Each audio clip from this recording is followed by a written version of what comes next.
Hey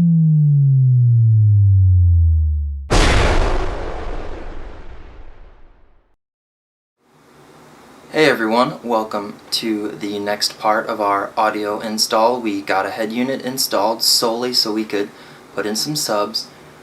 So I ordered some Rockford Phosgate components. I didn't skimp on the components because I want these to last a long time, transfer them from vehicle to vehicle, whatever. So I ordered the Rockford Phosgate P2-2X10. That's the dual 10-inch punch stage 2 enclosure, which at 1 ohm carries 600 watts RMS. So each sub's 300 RMS. The subs themselves can actually go up to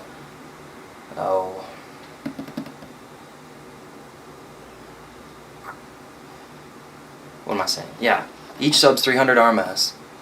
Now the amp I got is a 500 watt RMS, so it'll push 250 to each subs, and the sub, that'll kind of keep the subs from breaking down.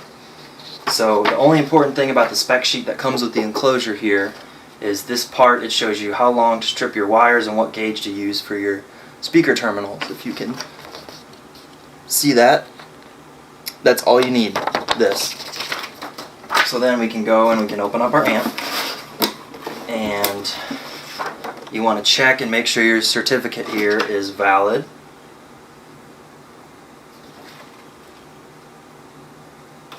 So we have a 772 rated RMS power because it is a Class BD amplifier, meaning it's designed for 600 watts, but you can stretch it to 800 when there's some super high demand, which is why we bought this capacitor.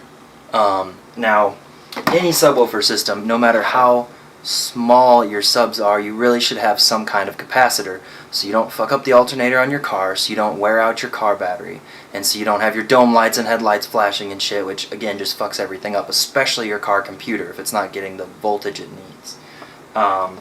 So I took a dive and got the Rockford Phosgate 1 farad, just plain capacitor, the plainest one they had, because it's really expensive, and I didn't want a cheap capacitor and risk blowing a capacitor up in the trunk of my car. So I went with the good brand. And then here we have the simple setup instructions for the amp. These will be important for the installer. And then we have our little mounting hardware here to mount. That hardware looks way too long to mount to a box. Hopefully that's not the only hardware they use. Yeah, that's the only hardware, those bastards. There's a setup disc apparently, even though I don't have a USB cable. I'll have to... Oh, unless that's like a tone test. Yep, it's a tone tester, good. Comes with a free tone tester. Now this is the Rockford Phosgate... Oh, where is it?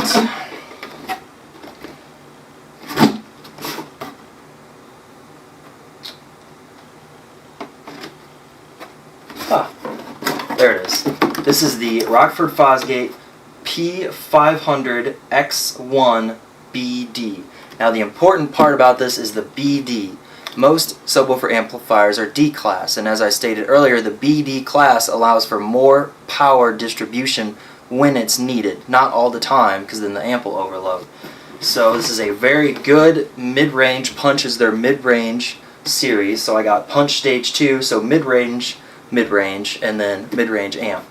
Because I don't want to be a ricer, but at the same time I don't want to not be able to go and kind of show off and play around. So you can kind of open up our amp here, and it's actually Halloween today, so I'm wearing my zombie shirt. So I was going to wear my shirt that says forget candy, give me beer, but I figured probably not a good idea to walk around with that.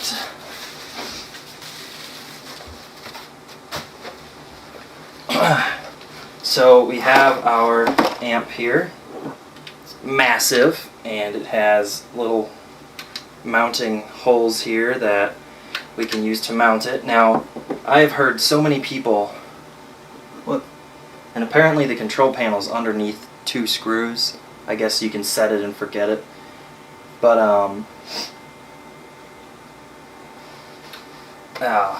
lost my place. Most people, not most people, there are some people who believe you cannot mount your amp to your box. That is completely 100% incorrect. We are going to mount this amp up top, smack dab in the center, maybe a little offset for the capacitor so it fits in and looks good. A correctly designed subwoofer box will not vibrate. These subwoofers vibrate the air. They do not vibrate the box, and if your subwoofers are vibrating the box, either your port's fucked up, or the subwoofer's fucked up, or the box is fucked up, or you did something wrong. So this box should not vibrate. Only the subs, because they're pushing air, and the air vibrates, and that's what makes everything thump. This box should not vibrate. Alright? So what we're going to do is move some stuff around here. You gotta be careful because this thing's really heavy. As we are going to, well, first let's get you guys a better view. We are going to mount the amp like this, so all the wires are in the back. I'm going to mount it in a way that I get the most room out of my trunk as possible. I haven't decided if I'm going to face this enclosure towards the seats. I'm probably not, because people don't really recommend it. I'm just going to back up the back to the seats, and then I'm going to have a quick disconnect terminal, which it looks like the amp. What is that? The amp has some weird ass terminals in here, unless they're accessed from the top. But I want to try to have the installer do a quick disconnect so I can pull these out when I'm going racing, because you don't want this extra weight. Well, no, maybe we could have the extra weight on the rear tires since it's a rear-wheel drive. I don't see why it would hurt anything unless I was trying to drift. And some asshole's car alarm's going off. Anyway, so the amp will be probably about here.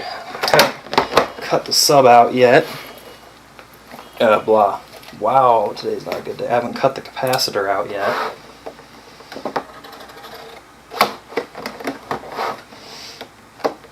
I knew this wasn't going to be easy. This is one of those anti-steel packages, even though I bought it online. Now, actually, quick note, if you were taking all this to an install shop, you would leave everything in the box that it's shipped in. That way, the installer can do things their way, and they're fully responsible for everything as soon as it comes out of the shipping box. Now, since I know the owner of the install shop, he agreed to let me do some of the work ahead of time so I can reduce the install cost, and then basically, if something goes wrong, it's my fault because I'm the one who tried to put everything together. So again, I'm just trying to reduce the install cost as much as possible, and try to keep my budget low. So I'll be showing you guys how to prepare your amp for install, and then hopefully he'll let me film the install so we can have a complete video instead of half of a video. So this thing is in here so good.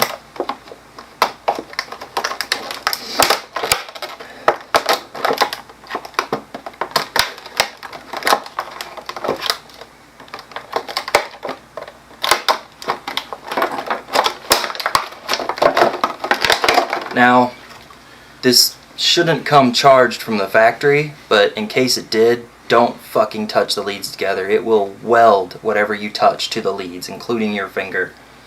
So,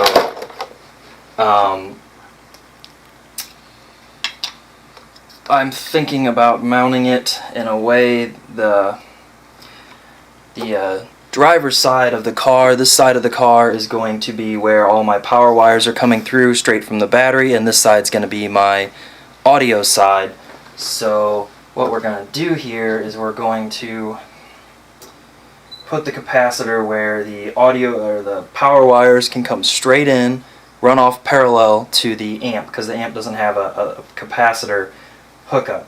Now what I'd like to do is kind of have it turned like this, that would be kind of cool, but I don't know if I have room for that in my truck. I'm going to look into that, and then I'd move the amp over a little bit to leave room for the wires and the terminals.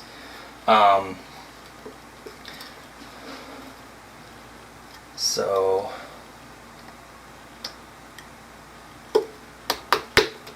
for now I'm going to assume that this is the way it's going to go, because I really would like to do this. I think it would look cool if I had this centered over the sub and then had this centered, or not centered, but kind of like that maybe. Although this is upside down, I don't understand that. I guess because it's made to hang on the side. I don't know, we'll look into that. We'll see what kind of stuff we can do with the setup. But the amp also came with, not amp, the capacitor also looks like it came with a circuit board. I don't know if it's a testing board. I've never had a capacitor come with a circuit board. So we have our little instructions here.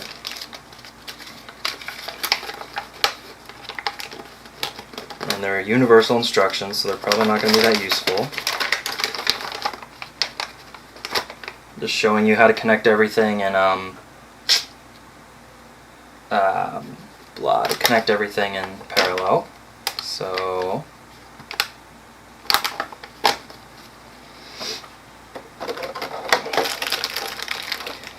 what is this little circuit they provided here?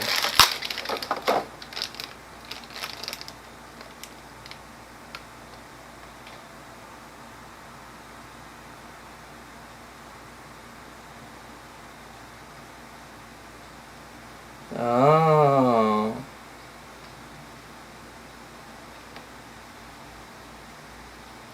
So this is a charging circuit, and I'm guessing that so you can safely charge the capacitor, because if you just instantly hook up your battery, it's going to dump all that juice into the capacitor. So I'm going to keep this little charging circuit safe here so the installer can do that. I don't really want to fuck with that. And apparently it has a warranty.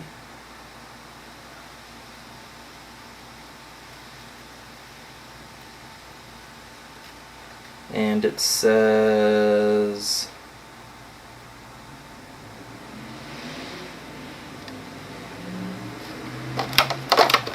make sure there's no dents or anything, because this thing was shipped with a cooking pan, which is pretty dumb. Oh, there's a little scratch there, but I think that's from the mount. A couple scratches, that's annoying. Hate that when shit comes scratched. Some fucking people are too lazy to do their jobs correctly. So probably have it just like that. Just bam, Rockford Phosgate. Just have it over in the corner here, out of the way, and then I'll probably have just like that. So it's kind of in line with this screw here. That doesn't look too bad. It just kind of blends in. Honestly, I don't know, maybe some more space over here.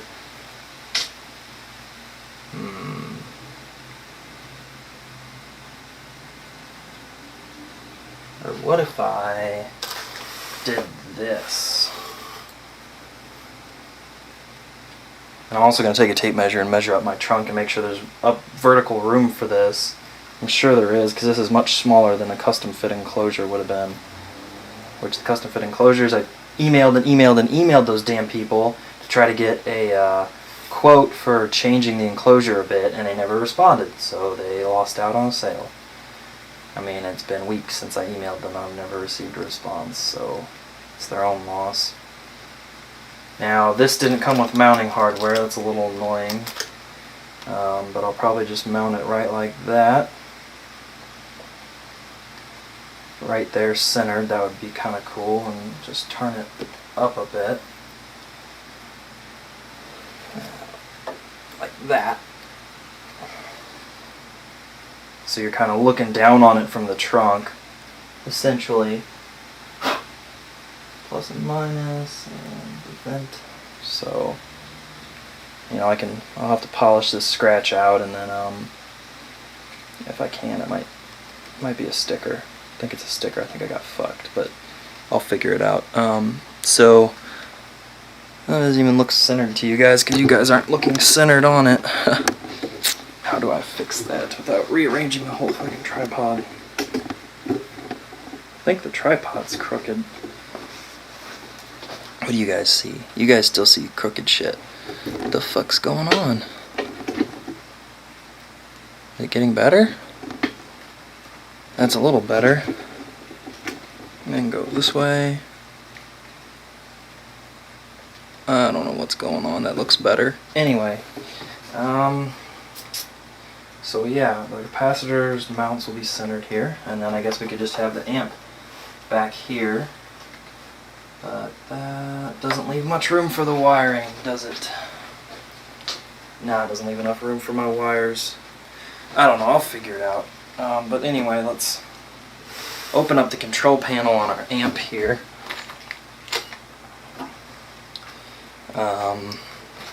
Again, make sure you're saving all your little documentation and stuff. And I'm going to actually save the amplifier box for the time being, since it's an original OEM package.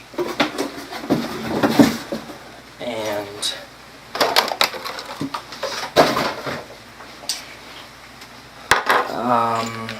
so we're going to open the control panel here, which I don't know why the control panel is sealed, because if you have to dynamically adjust your gain or something, I guess that's why they want to try to sell you the remote control. But basically, if I'm playing a dubstep song list at a car show, then I'm going to have to adjust all this so it's more dubstep-y and less hard rock, or whatever.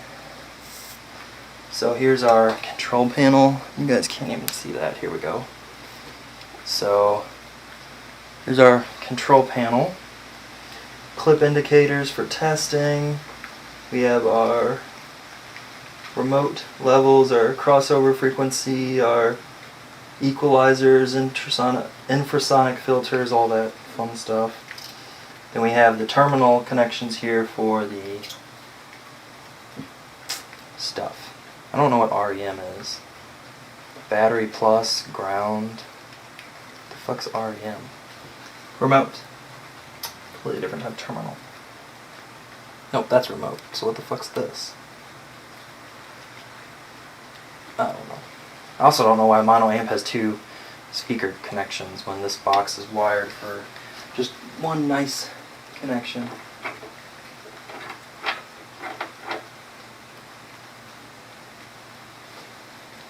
So this amp's going to have 1 ohm going through it, so it's going to pump out a good 500 solid watts.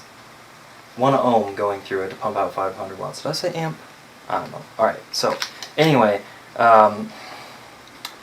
basically what I need to do is I need to figure out where I want this, and then I can take these big ass screws and screw them down in there, and basically I'm going to have to put the amp where it's not going to screw into the sub or something, because I don't know why they gave me screws that are way too long. They really should have known better. And then I have to go and get some screws for our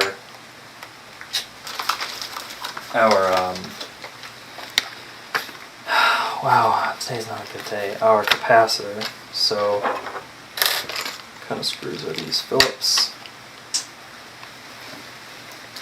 So we'll leave the control panel off for now. I'll go get a Phillips screwdriver.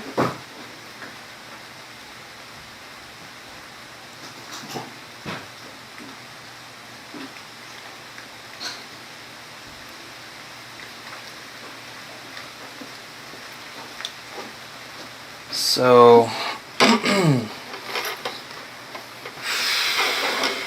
wow, this video sucks. I'm just gonna say it myself. This is not a good video. Not a good day. Not a good day. Been having some trouble sleeping. Oh fuck. I forgot to take my Lexapro.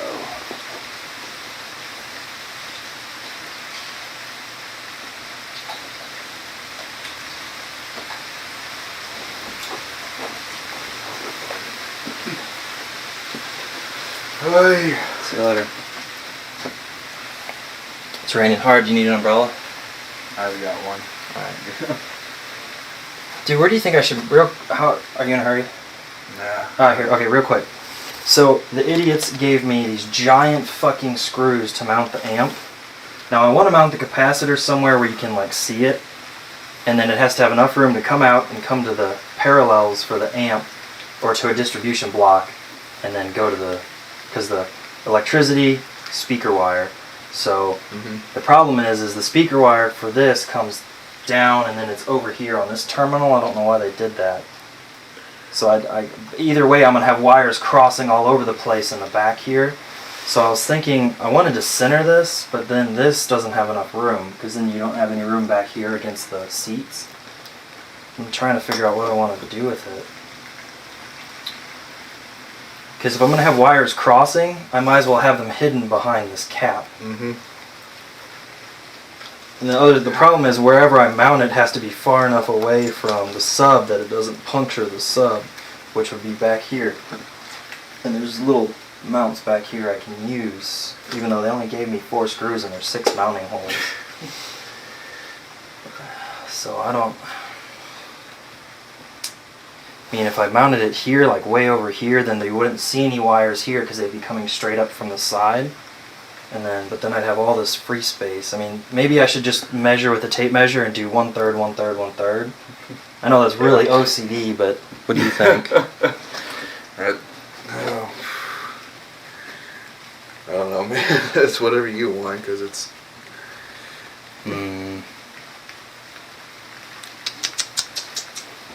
Oh, that circuit board that came with the capacitor is a charging circuit. So it doesn't blow up.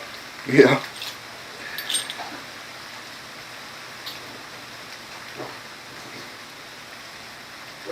Do you know where my good tape measure went?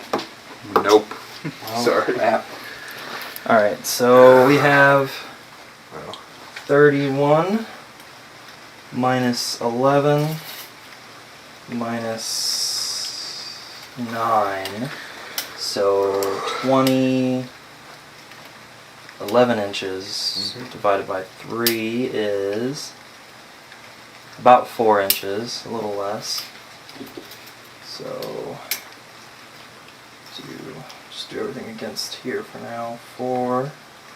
I wish I still had my little marker, my silver marker. 4.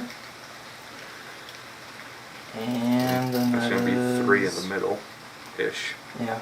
Yeah, that's actually not too bad. Now the only problem is how far back to put. Probably should go measure my trunk first. I'm gonna go measure my trunk, I'll be back. Okay, so I have an 18-inch height to work with. So it's just barely gonna fit the capacitor. And then I have more than enough width. So what are we gonna do here?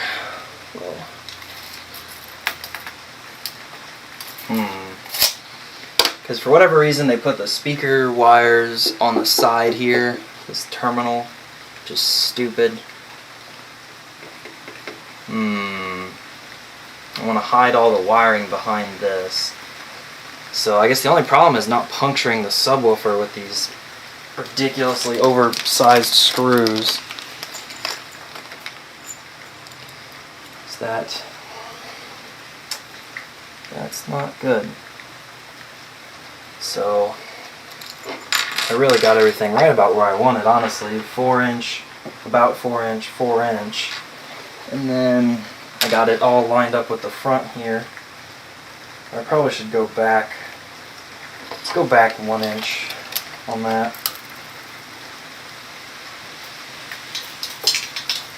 Wish I could find my good tape measure. That way we're not going to split any particle board that may have, the edges of the particle board. So, again, I don't know where the hell my nice tape measure went to. So that looks about good. An inch back.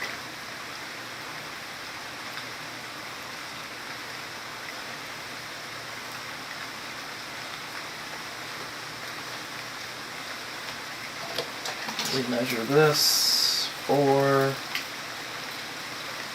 1 inch, 1 inch, 4. Okay, now this has to go an inch back. And again, I really wish I had my good tape measure. Where the hell did it go? It's around here somewhere. I gotta go find it because this is ridiculous. I got it. Okay, so now this is much better. We can push this whole thing back 1 inch. There's already fingerprints all over it.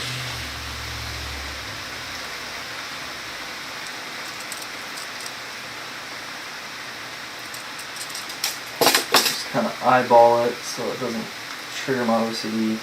The eyeballs aren't always the same as a tape measure. So now I'm well away from fucking up the sub. So just keep eyeballing this.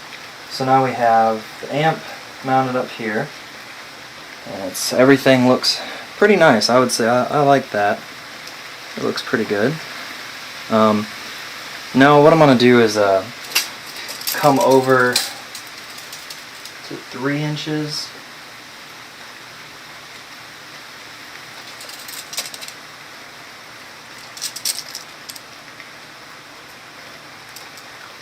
Push back.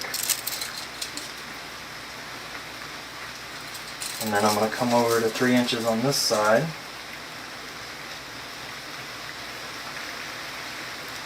And I don't really have screws for this yet. I'm probably just going to use 2 of these. 2 on the amp, 2 on the cap, just to kind of get everything temporary in place since I have to transport it. Now, 1 inch is way off. 1 inch. So now we have more space for these big thick wires to come out into a distribution block that I'm hopefully going to have him put here or here, and that'll give us a quick release. So we'll have our wires come out, and they'll be red and black, or all red. I'm going to ask him to try to use all red, even though I know that makes things hard to troubleshoot. No, red and black. We'll do red and black. So red and black come out here, gold distribution block, red and black.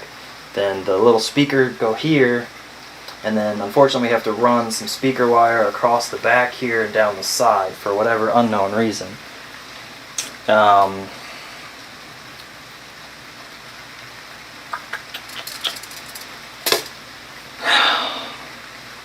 Because the power is going to come from this side in. What if I put the amp over here, and then the speaker wires would be closer, less distortion, then the power would have to come all the way across the box, and I don't, well, no. Then we could have a power distribution block. Does this even have the ability to be flipped around? Nope.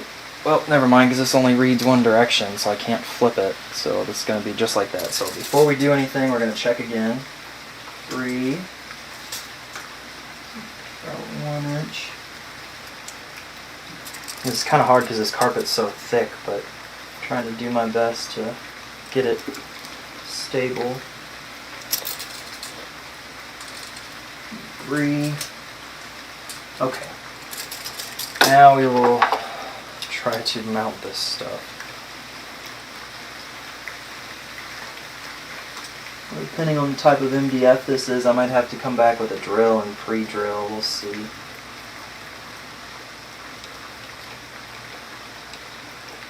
be nice to have like a marker or something. Probably just gonna have to pre-drill.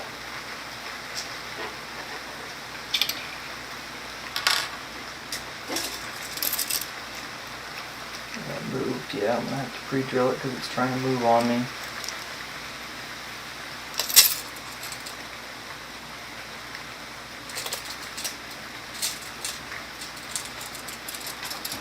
Okay, so drill. Where are those drills?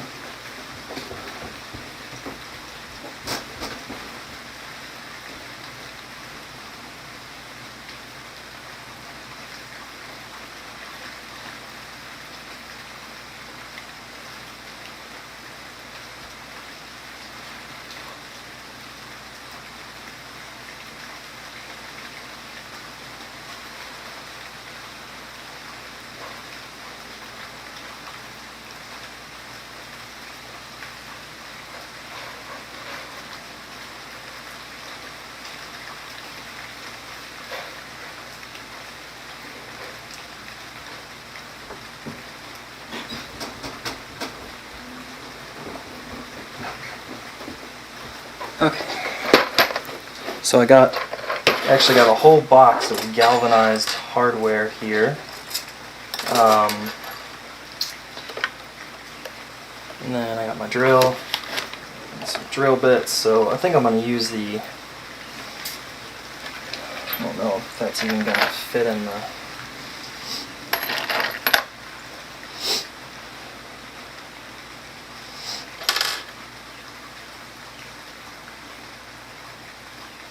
yeah, this galvanized hardware looks like it's going to work way better. So I need 1, 2, 3, 4, 5, 6, 7, 8, 9, 10. Right? 6, 4, 5, 7. Okay. So I need 10 of those. Galvanized. They're shorter than what the amp provided, so they're not going to penetrate into the box as badly. And again, just recheck. Seems like this stuff's moving on its own. Okay. Now we got to get our drill bit here. That's the right pilot hole size. So what you do is you take one of these and you just kind of see how. Uh-oh. Where's my 7/16 bits? You gotta be joking. I'm missing the right size bit. I'm gonna have to use a 3/32. Damn it. I don't even know if this bit's long enough. Bit's not even long enough. Damn it.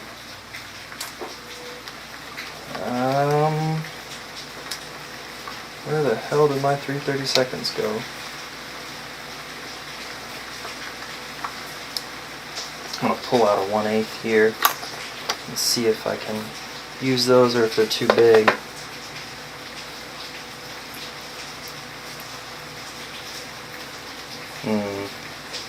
I guess what I'm going to do is I'm going to use this to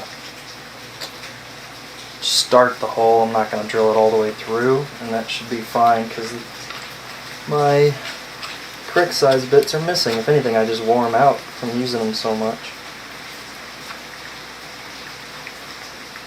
Is that enough? That's not enough.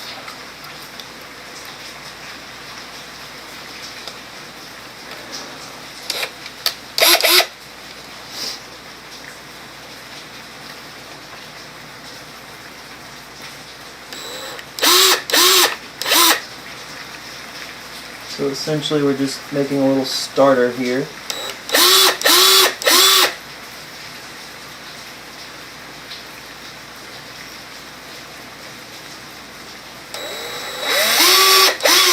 Okay, this is very soft MDF. So now I'm going to come back and screw them in. And this is the wrong screwdriver Phillips.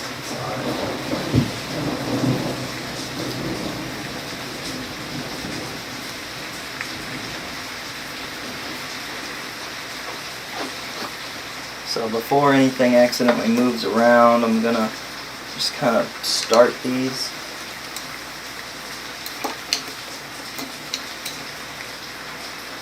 And my little pilot hole worked great.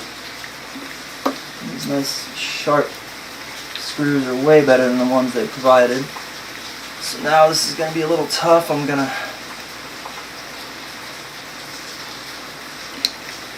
come in here and tighten down everything.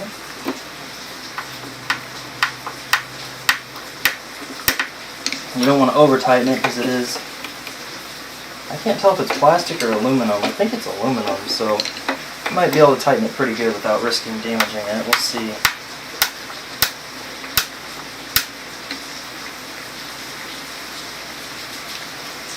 So it's kind of aligned. It's a little wobbly. If we can just do one last check.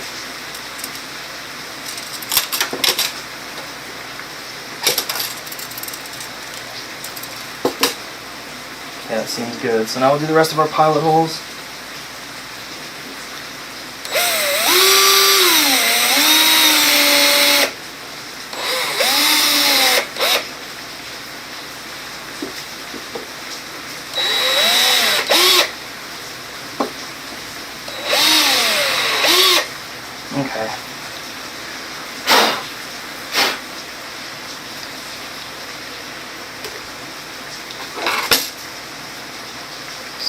rest of these, get the rest of these started.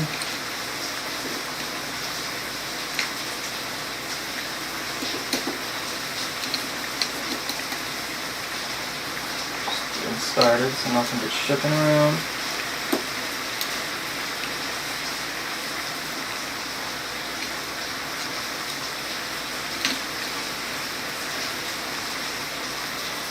Okay. Now I come back over here, we'll do a cross pattern to tighten these.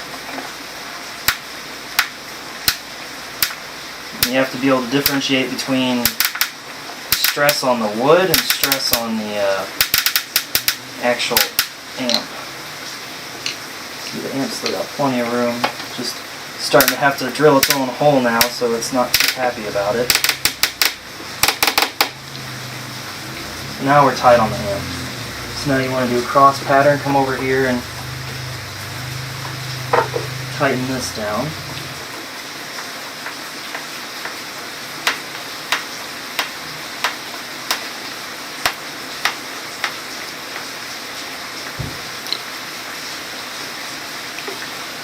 So again, just follow your cross pattern.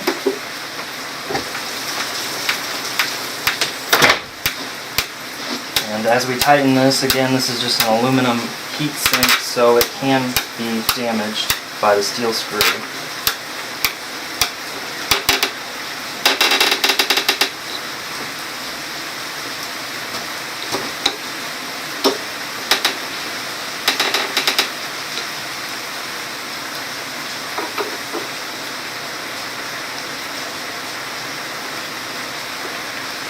Just follow our cross-tightening pattern.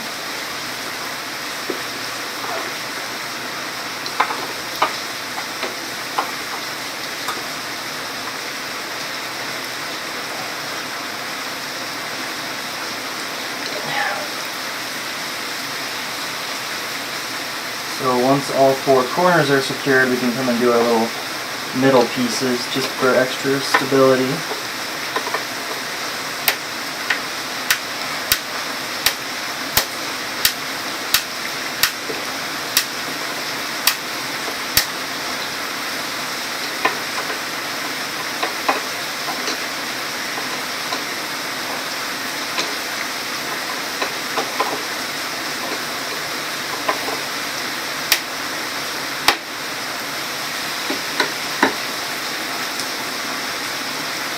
Probably be better to use a drill for this, but I don't want to accidentally scratch anything. I'm trying to keep scratches off this new equipment.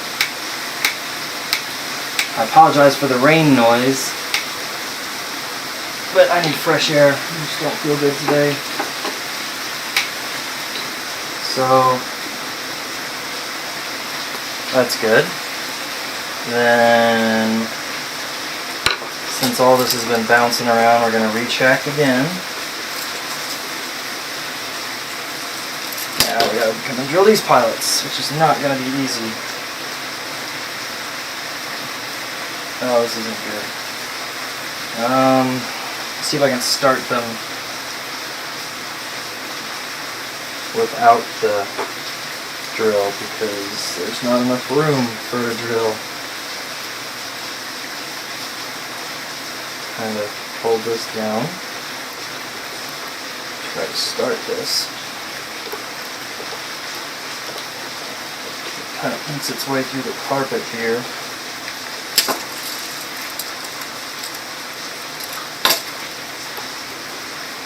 Come on, don't make me do this the hard way. There we go, it's started.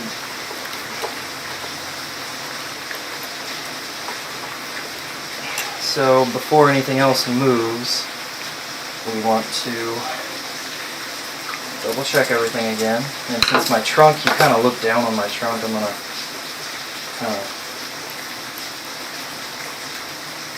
well, I'll do that after, I guess after I get everything in place. And this bottom clamp has to hold this in because there's a clamp here. So you want to make sure it's clamped nice and tight so your capacitor doesn't go rolling across your trunk and short a bunch of shit out. So we're double checking.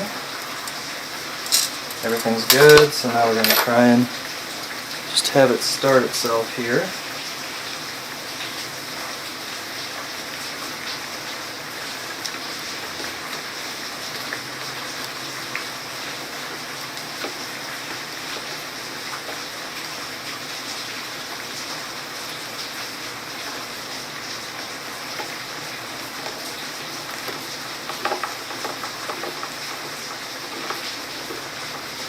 So now that these two are started, we want to make sure that it's in place here. We're going to do it just like that. But anyway, again, this holds the cap in place, so we want to make sure that we're putting a little tension inwards on the capacitor as we do this to ensure that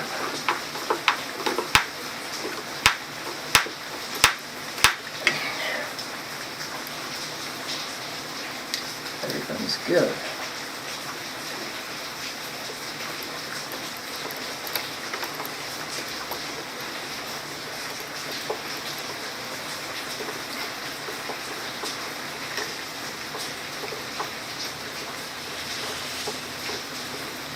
So I'm taking about an hour's, well, for a professional, let's say 30 minutes worth of work out of the install, even though you're not supposed to do this. But like I said, I know the guy and he's letting me, film everything, and so I'm trying to do as much work as I can ahead of time so I don't waste his time, especially because I'm still paying his normal shop rate. So, yeah.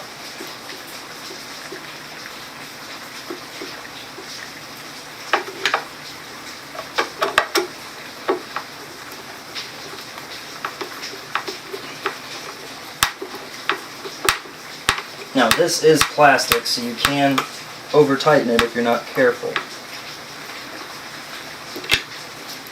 You'll see it sink into the carpet and then you're pretty much as tight as you want to go.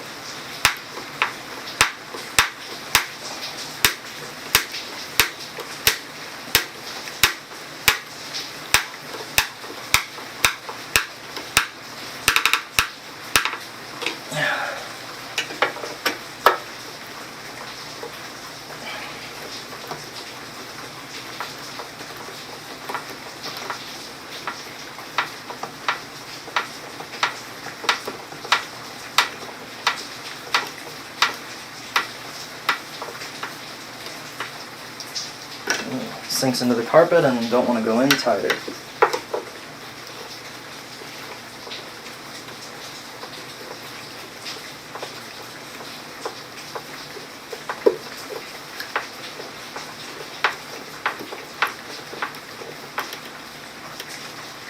There we go. Now this isn't going anywhere.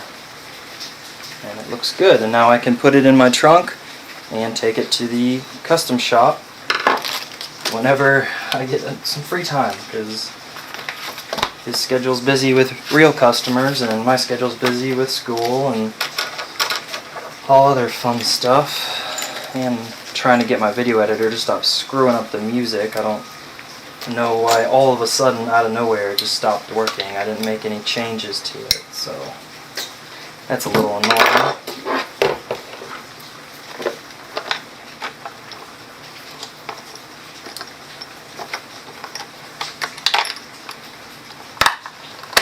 Alright, well, that's it for today. If you guys are still watching, then you're either asleep or you're really bored and you have nothing else to do, and then I feel sorry for you, because I hate it when I'm that bored and I'm just watching shit on YouTube to just have some background company, So, yeah. See you guys later. Thanks for watching.